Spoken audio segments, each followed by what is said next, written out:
Okay, so then about in the late 1600s, John Locke advanced the hypothesis that people learn primarily from external forces. So there's nothing internally or in your brain that is really the starting point of learning, but rather the external stimuli, what you see outside of yourself. So if you can make some links, which theory do we think about when we think about external or stimuli or outside of ourselves? If you said behaviorism, yes, behaviorism is learning primarily from external sources, so stimuli, responding to stimuli. Okay, so further than that, he believed that the mind was like a blank tablet. Essentially, it's called a tabula rasa. They say that we're born and we don't really have any knowledge or any understanding of the world, but rather we through various experiences, that successions of simple impressions give rise to complex ideas. And so this happens through association and reflection. Things happen to us, we're associated with something, or something happens, or we've experienced something, so we reflect on that experience, and that is how we learn, and that is how we start to build up knowledge. Also, he's credited with establishing empiricism. And so, empiricism is about testing things, about as a scientific way of testing a theory to establish its validity. And so, he is really the person that, let's say, invented, or I won't say invented, but established it as a practice. And this was later used for things like research, and obviously research in the areas of social sciences and so on as well. And so Locke spoke about the fact that the mind would only really hold on to and retain what was useful knowledge, and then kind of discard what was not useful or helpful. We're going to now move on to Comenius. So John Comenius, he basically was the first person to recognize that age differences in children has an effect on their ability to learn. He noticed that children learn more effectively when they're involved with experience that they can assimilate, and assimilate is really to fit it into their lives. I want to come back to the fact that he spoke about age differences.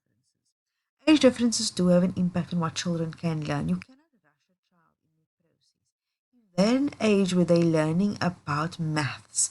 You can't move them to multiplication if they don't understand addition, because they are not at that point as yet. You can't expect a child, for example, to do Pythagoras if they're not at the age to really understand what Pythagoras is all about. If you think of Piaget, so we're going to draw some connections here. If you think about Piaget has different stages. We have the operational, the pre-op, or the pre-operational, operational, concrete operational, etc. Children can only think abstractly, or individuals can only think abstractly at a certain level. So you cannot teach them abstract concepts at an age where they're only able to grasp concrete or real kind of ideas. It can't be things that they need to think about abstractly. They really can only work with things that they can see, feel, and touch. So that's why when children are quite young, they usually give them beads and counters, because this is something that they can learn their counting and they can learn their numbers on, that is more real and more concrete and something that they can see. Comenius also introduced visual aids, which is visual aids, which is something that I love. Posters, models, things that children can touch and feel. And he said that you need to understand what is being taught. Children need to understand. It's not just about the memorizing things and then that is you've met the goal of teaching. No, he said that you need to have a situation where a child is exposed to something new and they really understand the concepts, understand how something works. That is learning. Memorization for him was not learning, merely just pushing information in your brain and then regurgitating it, which was not to him the goal of education. Okay, so in the mid 18th century, a French theorist named Jean-Jacques Rousseau, what a wonderful name, he put forth a new theory of educational pedagogy. So Rousseau, he had a famous work called Emile, which was published in 1762.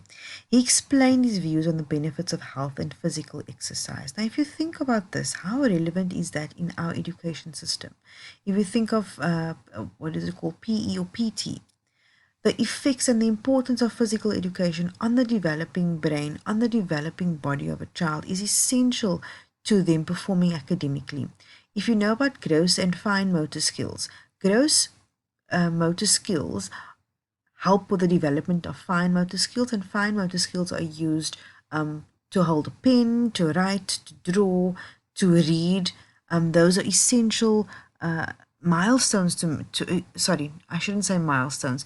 It's essential that we develop the gross motor and fine motor skills in order for us to do many of the activities required within education. So gross motor is the moving of the arms and the limbs, and that's improved by playing in the park, kicking a ball, jumping and playing.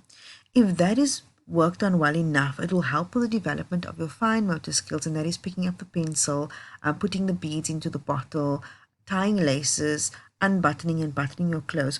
So he spoke about the fact that we need to have physical education, physical activities in our school environment, because this does help, and it's proven to help a child to perform better academically, because they need their whole body to learn. They're not just it's not just about reading or looking at a piece of paper, but actually it's about being able to do things, experience things, cut the paper, write on the board, erase, um, cut along a line. Those are all essential milestones for children to reach to be able to be successful in the education journey.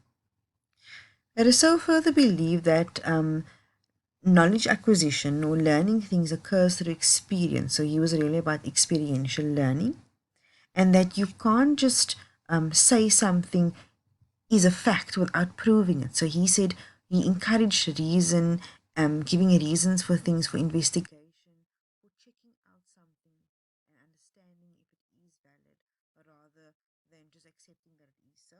And he also proposed that you need to educate children according to their natural inclinations, impulses, and feelings. So if it's something that they're drawn towards, if there's something that they show a skill for, that is what you should really work on establishing that skill for that child, or helping that child establish the skill for themselves. Rousseau was followed by Pestalozzi. He was Johann Heinrich Pestalozzi, and he is known or considered to be the first applied educational psychologist. So that was in between 1947, which wasn't obviously when he was practicing. He lived till 1827. So between that period, he was known to be the first applied educational psychologist, and he was one of the first educators who actually attempted to use Rousseau's practices and teachings and put it into to actually practice it by teaching children, by drawing upon their skills or their areas of strength, basically their natural interests and their natural abilities. And then came Herbert Spencer, and he really was an academic. And he said that we have to have a scientific study of the education process. Don't just accept it that that's how it is, but actually prove it by doing a research, understanding how things work, understanding how people are able to learn, how people are able to teach, and how best to use this knowledge to improve the education system. It's quite light, but then we move on to Johann Friedrich Herbert, who is known as the father of scientific pedagogy. So essentially, he was the first scientist to distinguish instructional process from subject matter. So how we teach is different to what we are teaching, and according to him, interest develop when already strong and vivid ideas are hospitable towards new ones. So if there's a basis or foundation um, for something, so if you have an interest or there's an understanding of the field of mathematics, for example, it's more likely that you would develop a deeper interest in it when it's being taught, because you already have that association. Because past associations, according to him, motivate the appreciation and the development of a current skill in that specific area. Just an important point here. So, the writings of the European philosophers and the reformers, people like Jean Jacques Rousseau and Johann Heinrich Pestalozzi, and also Johann Friedrich Herbert, they stressed the value of activity, so being involved. They stressed prior experience, what information and understanding do you come to the class with, and also what are your interests. And if you think about it, all of these ideas are consistent with the work in the field today, in the field of educational psychology and within the field of education as well. So it's not these ideas are not something that happened along or were available or discussed a long time ago and kind of lost, but actually they are still filtering, and they still actually are is the foundation of where we are today. So one was what we call a Habayesian psychology. Okay, so I am not certain of how to say the surname, so I think it's Wand. He was a Habayesian psychologist, and he really wanted to extend the work of Herbert. Um, and he did so by establishing a lab in 1879 and to really test the theories within Bayesian psychology. And he looked into the theory of consciousness, where he wanted to explain associations amongst the mental processes and how that develops and how that assists with learning. Then Titchener was a student of Wundt. I think it's Wundt, I think that's how you say it. He was basically the first educational psychologist to practice in America.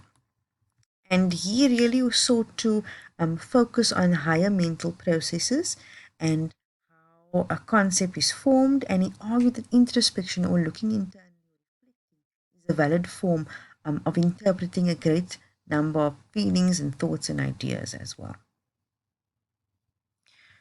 John Dewey, on the other hand, was quite opposed to Titchener's way of thinking. He argued that the stimulus and response is essentially what we need to consider. That constitutes a reflex arc, and that is and that is how we learn, by stimulus and response. In response to the external environment, aspects of the environment is what really affects the way we do something, and then through that process we establish a purpose, because we see, okay, our environment requires us to do this, therefore we only do this to realize a purpose, to get to a goal, and that is how we decide on what we need to do and how we need to do it. Also importantly, Dewey's work led to the establishment, or gave rise to, the theory of functionalism, and functionalism encouraged developments in mental testing, investigation of individual differences, and the study of adaptive behavior. Then Thorndike, on the other hand, he also agreed with functionalism, but he was what you call a connectionist. Okay, so Edward Thorndike, he disdained what he considered to be intuitive, or basically common sense psychology. He said, no, that isn't really what is important. That's not, shouldn't be how we work. He rather agreed with functionalism, but he preferred to be identified, as I said, as a connectionist, because he wanted to explain learning in terms of a stimulus response connection. So think about behaviorism again. It should be coming back to you. He also is credited, if you also know about the behaviorist perspective, he was credited with establishing the law of effect theory, which is something that is important for you to know. And this was to account for the strengthening or weakening of connections as the result of experience. So the more experience occurs, the stronger the connection is, and vice versa. Of course. In 1914, Thorndike completed the 3-volume series Educational Psychology, and that was then used for nearly 50 years, and it really embraced the theory of associationism without question. Then came cognitive psychology, which is a branch of psychology concerned with mental processes such as perception, thinking, learning, and memory, and it's really with respect to internal events occurring between sensory stimulation and the overt expression of behavior. So think about how this compares to behaviorism.